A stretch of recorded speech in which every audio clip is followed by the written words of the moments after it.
Рамазан айы дәвамында республикабызның бик күп мәчетләрендә көн сайын авыз ачу мәҗлесләре үткәрелде.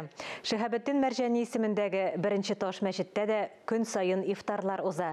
Берсен хәбәрчебез Мөршидә Җиһан да күреп кайтты. Ярыймы сезләр менә дәресләр алырга, өйрәнергә? Әлеге ифтар Рамазан айының фазилетләрен аңлату, мәчет белән таныштырудан башланып китте. Мәчетнең имам хатибы Мансур хәзрәт Җәләлетдинов кунакларга мәчет музейын, китапханәсен күрсәтте.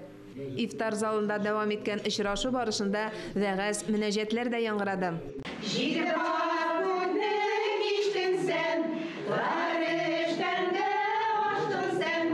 Журналист буларак озак еллар дини темаларга язучы Вәсилә Рәхимова фикеренчә, Мәрҗани мәчете мәгърифәт үзәге биредә һәр даим фәнни-гамәли конференцияләр уздырыла.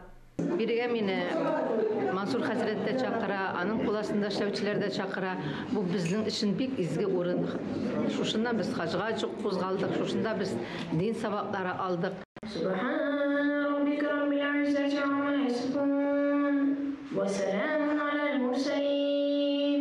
Чакырылучылар арасында ифтар мәгънәсен аңлап бетермәүчеләр дә бар иде. Шуңа да Мансур хәзрәт мәҗлисне сорау-җавап рәвешендә алып барды.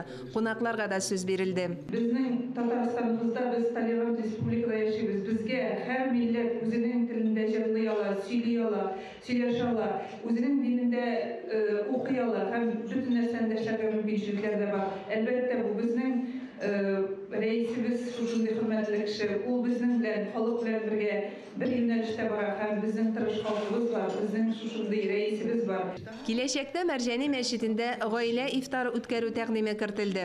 Менә бүгенге көндә үзегез күрдегез, салам биргән шөкер, ханым кызларыбыз бик канәгать. Бу безнең иншалла, менә бүген уйладык, традициягә керде. Һәр Рамазан ай Аллаһ Тәгалә насыйп итсен күрергә Рамазан шәриф айларының киләсе елга да шундый ифтар мәҗлесләрен үткәрергә бергә насыйп итсен.